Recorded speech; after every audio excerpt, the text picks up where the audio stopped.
শুধুই কথকতা, শুনতে শুনতে পড়ে ফেলা। আর কথকতা মানেই কথক, দ্য ন্যারেটর।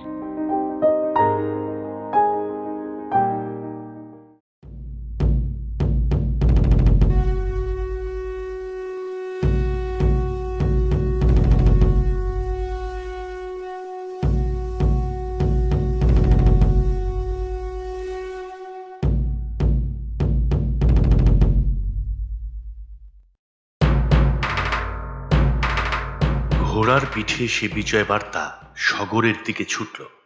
কিন্তু আশ্চর্য, পুরো ঘটনাটার বিবরণ শুনে স্লিম্যান যেন কেমন মিইয়ে গেলেন।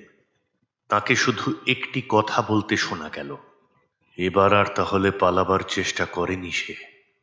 এই প্রশ্নের পর অতঃপর সাহেবের মনের কথা গোপন থাকার কথা নয়।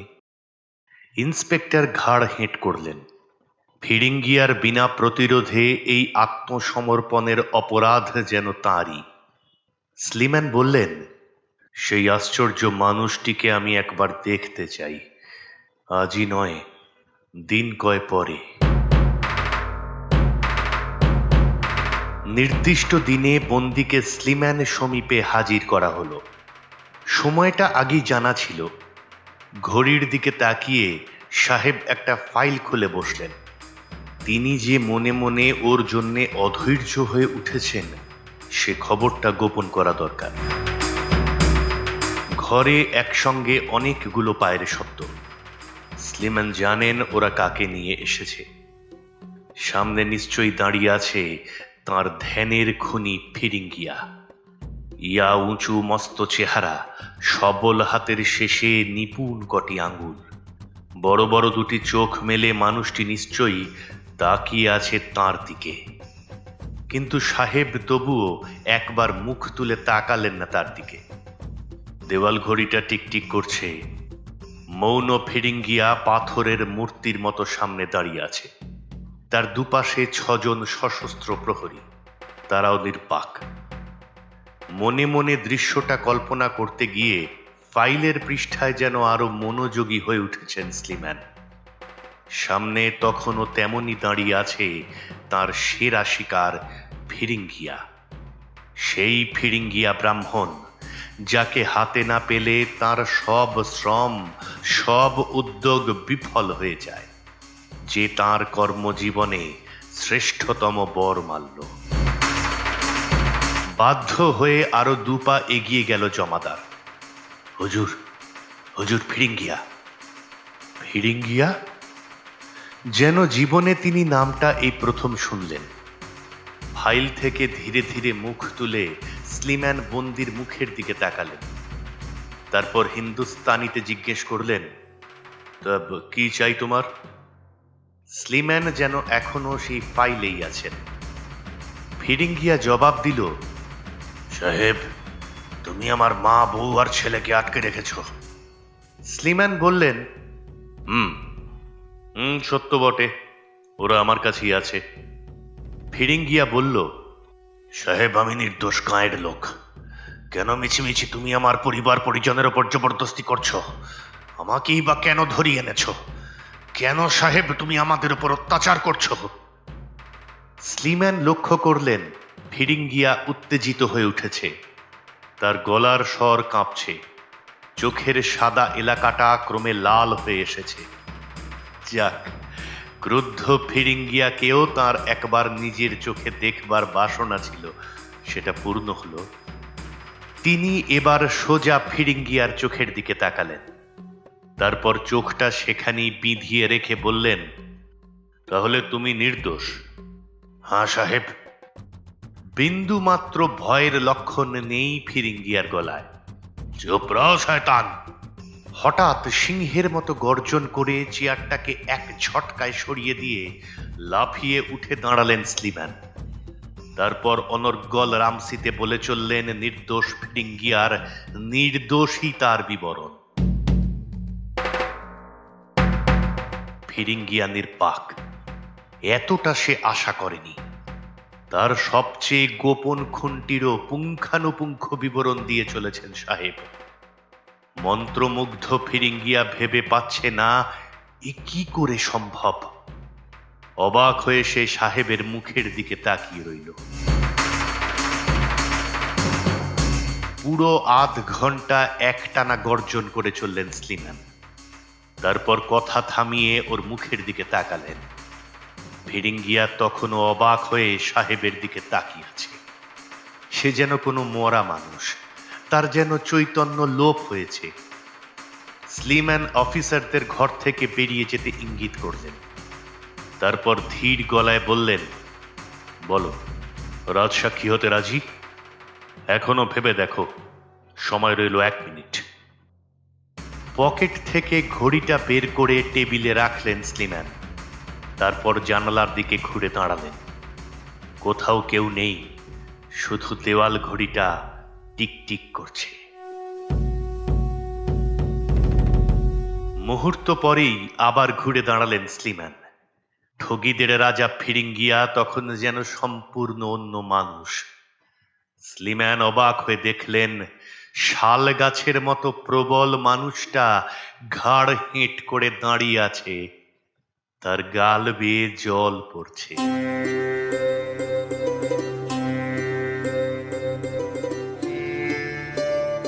তার পরের কাহিনী সংক্ষিপ্ত।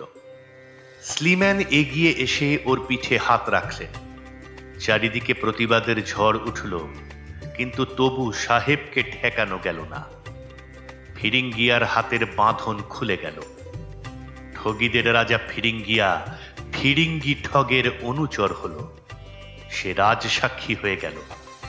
সাহেবের সঙ্গে হাত মিলিয়ে সে পাপ স্খলনে নামল। সে এক অপ্রত্যাশিত ঘটনা, অভাবিত যোগ। শিকার আর শিকারী এখন সহচর, বন্ধু। সুতরাং শত শত বছরের ইতিহাস এবার দ্রুত উপসংহারের দিকে এগিয়ে চলল। দেখতে দেখতে কোন জাদু বলে যেন হিন্দুস্তানের প্রশান্ত মুখ থেকে সেই কালো কালো দাগগুলো মিলিয়ে গেল। আজকের মতো দেশে তখন রেল নেই, তার নেই, ডাক তখনও ঘোড়ার পিঠে। বেন্টিংকের প্রিয় সুপারিনটেন্ডেন্ট জেনারেল কখনো উটের পিঠে, কখনো গরুর গাড়িতে, কখনো পালকিতে। অথচ কাজের এলাকা তার হাজার হাজার বর্গ মাইল। তারই মধ্যে অসাধ্য সাধন করলেন ফিরিঙ্গি ঠগ। 10 বছর পরে 1840 সনে হিসেব বের হলে দেখা গেল তার হাতে ধরা পড়েছে মোট 3689 জন ঠগ। তার মধ্যে ফাঁসি হয়েছে 466 জনের, দ্বীপান্তরী হয়েছে 1504 জন, যাবজ্জীবন কারাদণ্ড হয়েছে 933 জনের, রাজসাক্ষী হয়েছে 56 জন, রোগে শোকে মারা গেছে 208 জন এবং পালিয়ে গেছে 12 জন।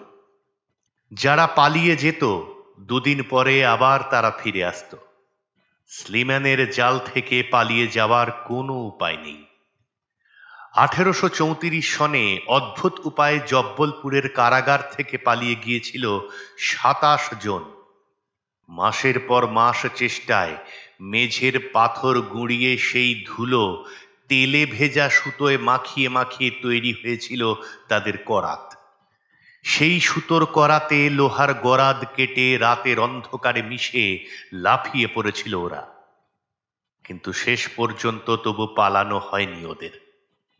কমাস পরে কয়েকশো মাইল দূরের এক গ্রাম থেকে স্লিম্যান আবার জব্বলপুরের পুরানো ঠিকানায় ফিরিয়ে এনেছিলেন ওদের। তাকে ফাঁকি দিয়ে কোনো ঠগীর পক্ষে পালিয়ে থাকা আর সম্ভব নয়। ঠগীদের সম্ভাব্য ঠিকানাগুলোও তখন তার মুখস্থ। 1840 সনে তিনি লিখছেন, তামাম ভারতে অতঃপর যদি কোথাও ঠগী থেকে থাকে তবে তা থাকা সম্ভব একমাত্র পূর্ববঙ্গে। আমার ধারণা সেখানে ওরা এখনো কিছু কিছু আছে। সম্প্রতি মেদিনীপুর এলাকায়ও কটি বিক্ষিপ্ত উপনিবেশ আবিষ্কৃত হয়েছে, তবে তার জন্য ভাবনা নেই। ক্যাপ্টেন ভ্যালান্স এবং মিস্টার ইউয়ার্ট তার দায়িত্ব নিয়েছেন। যতদূর মনে হচ্ছে, অযোধ্যা আর পূর্ববঙ্গ বাদ দিলে আমার সামনে কর্মক্ষেত্র এখন কটক জেলা। তবে সেও কয়েকদিনের মামলা। সত্যিই তাই, জীবনের তুলনায় ঠগীদের মরণের কাল খুবই কম। দীর্ঘ ইতিহাসের পরিপ্রেক্ষিতে সে সময়টুকু বোধহয় সত্যিই কয়েক দিনের বেশি নয়। পরবর্তী 7 বছরে অর্থাৎ 1840 থেকে 47 সালের মধ্যে ধরা পড়ল আরো 531 জন। তাদের মধ্যে ফাঁসি কাঠে নজরানা দিল 35 জন, দ্বীপান্তরী হলো 174 জন, যাবজ্জীবনের জন্য কারাগারে নিক্ষিপ্ত হলো 267 জন এবং রাজসাক্ষী হয়ে ফিরিঙ্গিয়ার পথে প্রায়শ্চিত্তে নামল 46 জন। 2 জন সেবারও পালিয়ে গিয়েছিল। পরের বছর অর্থাৎ 1848 ধরা পড়ল 120 জন। তাদের মধ্যে 5 জনের ফাঁসি হলো, 24 জন দ্বীপান্তরী হলো, 11 জন যাবজ্জীবন কারাদণ্ডে দণ্ডিত হলো, 9 জন রাজসাক্ষী হলো এবং অবশিষ্টেরা কেউ ছাড়া পেল, কেউ স্বল্পমেয়াদী কারাবাসের সাজা পেল। ব্যাস, শত শত বছরের কলঙ্কময় নিষ্ঠুর ইতিহাস অতঃপর সেখানেই শেষ। ঠগী, বিশ্বের নিপুণতম, দুর্ধর্ষতম, হিংস্রতম খুনি হিন্দুস্তানের ঠগী, তারপর থেকে সত্যি ইতিহাস। তারপরও অবশ্য মাঝে মাঝে শোনা যেত তাদের কথা। এমনকি বহু বছর পরেও 1853 সনেও পাঞ্জাবে ধরা পড়েছিল একটি দল।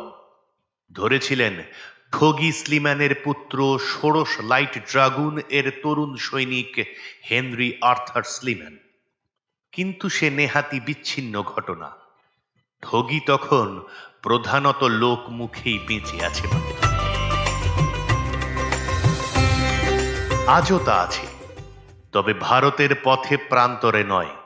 সেই ভয়াবহ নামটি আজ একটি অর্থপূর্ণ শব্দ মাত্র। কখনো তা শোনা যায় নাৎসিদের বিশেষণ হিসেবে চার্চিলের মুখে, কখনো শিকাগোর কুখ্যাত গ্যাংস্টারদের বিকল্প পরিচয় হিসেবে মার্কিনী কাগজে, কখনো বিলিতি গল্প উপন্যাসে, কখনো বা কোনো শব্দের মানে খুঁজতে গিয়ে খাস অক্সফোর্ড ডিকশনারির পাতায়, এমনকি কলকাতার নগর কোতোয়ালদের সর্বশেষ রিপোর্টের পাতায় পর্যন্ত। যদিও সুদূর 1904 সনে পাকাপাকিভাবে ঠগী দমন বিভাগের উচ্ছেদ হয়ে গেছে, তবুও চোর, ডাকাত ইত্যাদি অপরাধীর তালিকায় পুলিশের খাতায় ঠগী এখনো বেঁচে আছে। তবে সেও একটি শব্দ মাত্র। ঠগীর ইতিহাসে চূড়ান্ত জবনিকা টানা হয়ে গেছে সেদিনই, ফিরিঙ্গি ঠগ স্লিম্যান যেদিন সগরের সেই সাদা বাংলোটায় বসে মোমের আলোয় তার শেষ রিপোর্ট লিখছেন। 1840 সনের আগস্ট মাসে নিজাম বাহাদুরের এক প্রভাবশালী সামন্ত মাথা হেঁট করে লিখেছিলেন, তাজ্জব হলাম সাহেব, তোমরা জাদুকর।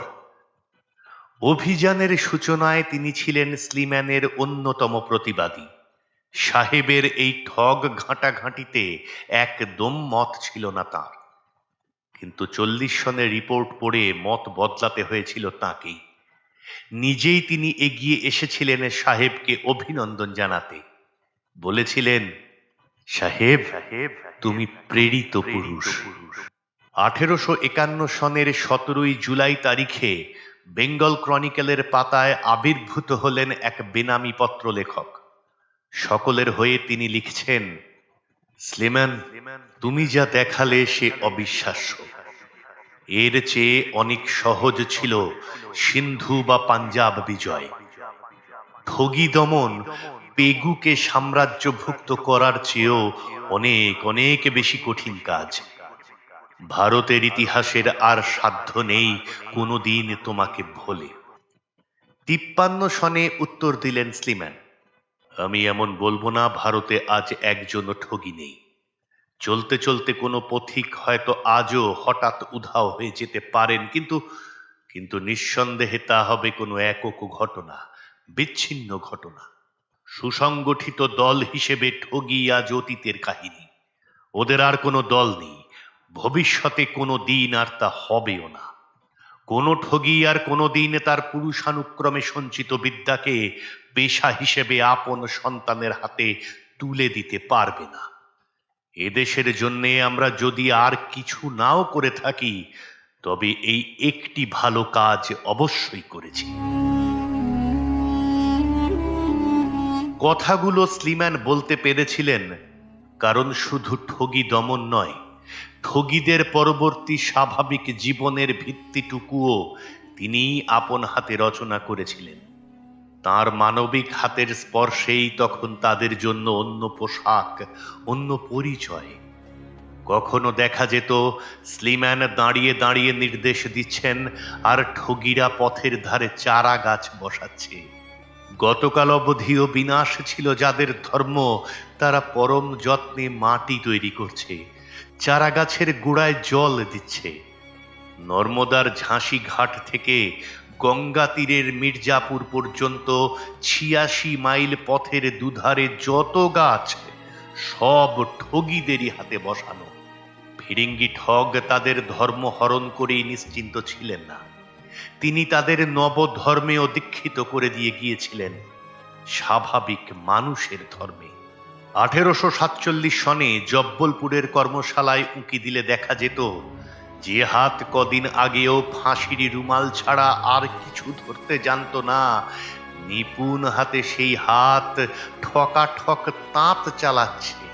ঠগী বউ মোম গড়ছে, প্রদীপের জন্য পলতে বানাচ্ছে, ঠগীর ছেলে কেতাব পড়ছে, হাতের কাজ শিখছে।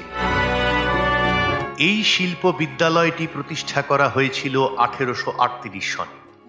জনক ফিরিঙ্গি ঠগ স্লিম্যান, পরিকল্পনাকারী ক্যাপ্টেন চার্লস ব্রাউন, পরিচালক মিস্টার উইলিয়ামস। সেখানে তখন অর্থাৎ ১৮৪৭ সনে মেয়ে পুরুষ মিলিয়ে প্রায় ৮০০ ঠগ। তাদের কেউ পাহারাদার, কেউ কারিগর। স্লিম্যান নিয়ম করেছিলেন যারা রাজসাক্ষী হয়েছে কিংবা যারা ফাঁসি কাঠে জীবন দিয়েছে তাদের পরিবার পরিজনদের আবার সংসারের মুক্ত অঙ্গনে ফিরে যাবার আগে প্রত্যেককে এখানে কিছুকাল কাটিয়ে যেতেই হবে। জীবিকার অজুহাতে কাউকে তিনি ভবিষ্যতে আর পুরনো পথে ফিরে যেতে দিতে রাজি নন। সংসারের জন্য একটি নিয়ম বেঁধে দিয়েছিলেন তিনি। তার আদেশ ছিল নতুন করে পরিচয় অর্জনের আগে কোনো ঠগীর সন্তান বিয়ে করতে পারবে না। তিনি চান না হিন্দুস্তানের কোনো মানুষ ভবিষ্যতে বলুক আমি ঠগীর ছেলে, বাবা আমার ঠগী ছিল। ওরা প্রথম প্রথম আপত্তি তুলেছিল, কিন্তু দুদিন বাদেই হাতে নগদ পয়সার স্পর্শ পাওয়া মাত্র সব আপত্তি দূর হয়ে গেল। মন্ত্রপুত কোদাল আর রুমালের কথা ভুলে পুরানো জমাদার কার্পেটে ফুল ফোটাবার সাধনায় মত্ত হল। পাশেই দাঁড়িয়ে আছেন স্লিম্যান, তাঁরই নির্দেশে তাঁরই নকশার ছক ধরে তৈরি হচ্ছে এই বিরাট কার্পেট। শেষ করতে পারলে লম্বায় সেটি হবে ৮০ ফুট, চওড়ায় ৪০ ফুট। এ কার্পেট বিলেতে যাবে, মহারানীর খাস কামরায় শোভা হয়ে থাকবে।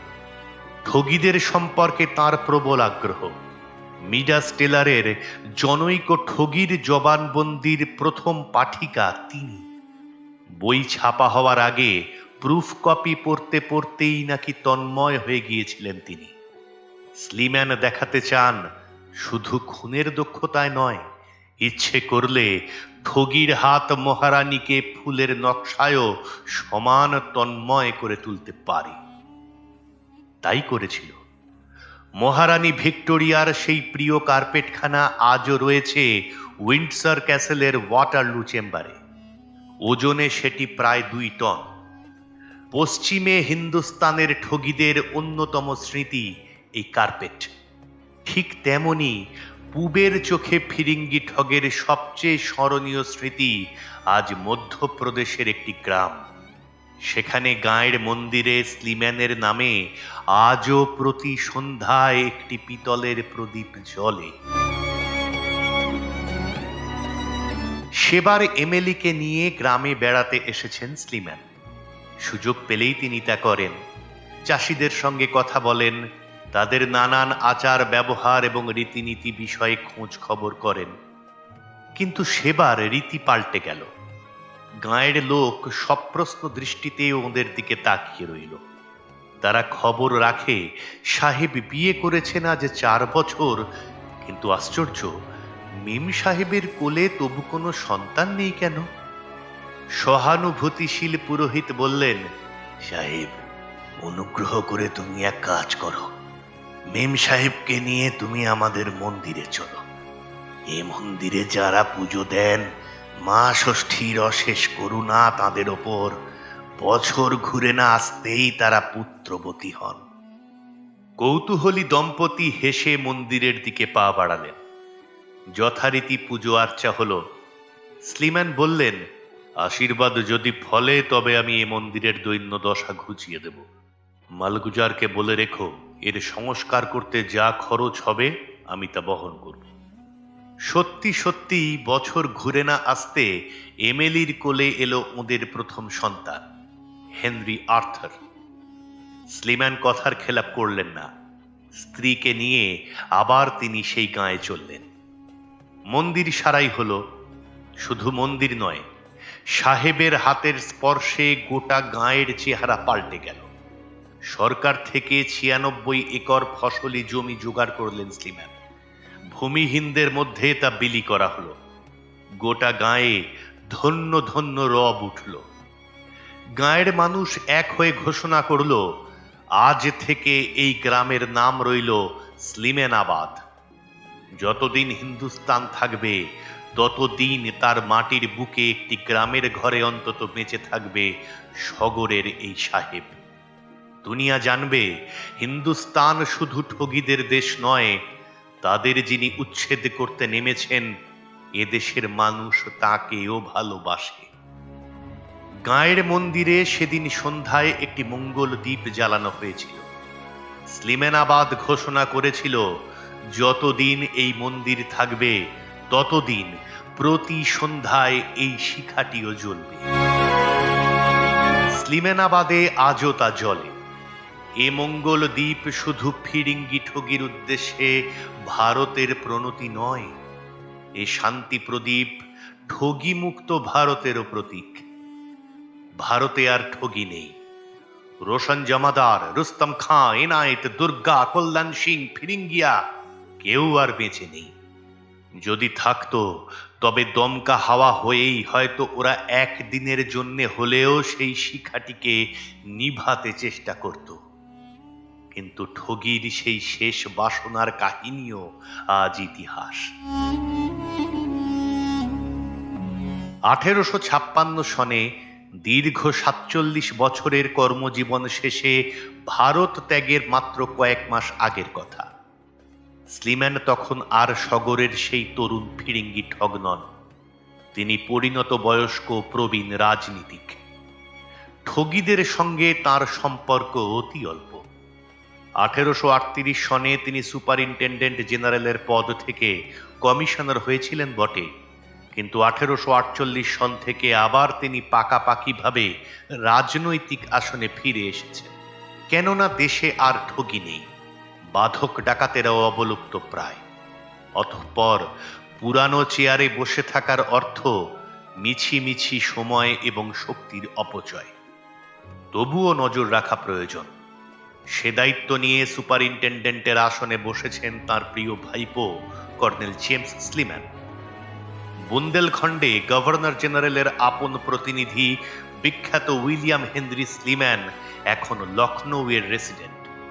সালটা 1849। অযোধ্যার বর্তমান এবং ভবিষ্যৎ চিন্তা ছাড়া তার যদি আর কোনো নেশা থেকে থাকে তবে সে নৃতত্ব। তিনি প্রমাণ করতে চান পাঞ্জাবের দলীপ সিং আর কেন্টের নাইটেরা আদিতে এক।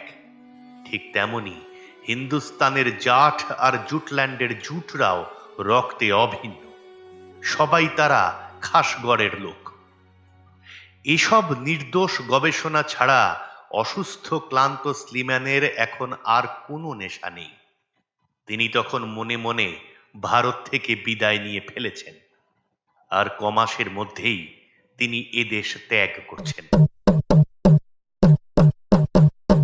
প্রতিদিনের অভ্যাস মতো সেদিনও বারান্দায় স্ত্রী পুত্র পরিজনের সঙ্গে সন্ধ্যা কাটিয়ে নিজের ঘরে ঢুকছেন প্রবীণ রেসিডেন্ট।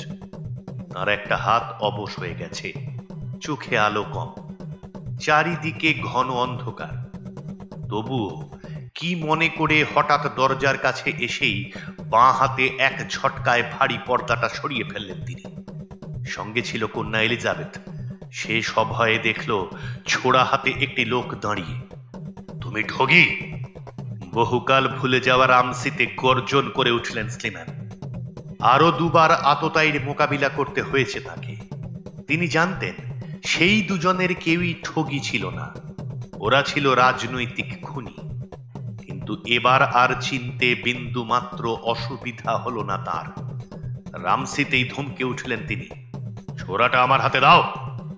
আশ্চর্য, মন্ত্রমুগ্ধের মতো লোকটি ছোরার হাতলটা ধীরে ধীরে স্লিম্যানের দিকে বাড়িয়ে ধরল। হাতিয়ারটা হাতে নিয়ে বাইরের দিকে আঙ্গুল দেখালেন স্লিম্যান। যাও, এদেশে যেন আর কোনোদিন তোমার মুখ না দেখা যায়। লোকটা সেলাম করে ধীরে ধীরে ঘর থেকে বেরিয়ে গেল। তারপর নিঃশব্দে অন্ধকারে মিশে গেল। সম্ভবত সেই ভারতের শেষ ঠগী, অন্তত স্লিম্যান তাই বলেছিলেন। ভয়ার্ত এলিজাবেথের কানে কানে ফিরিঙ্গি ঠগ বলেছিলেন, মাকে বলবার দরকার নেই, এই বেচারাই হিন্দুস্তানের শেষ ঠগী।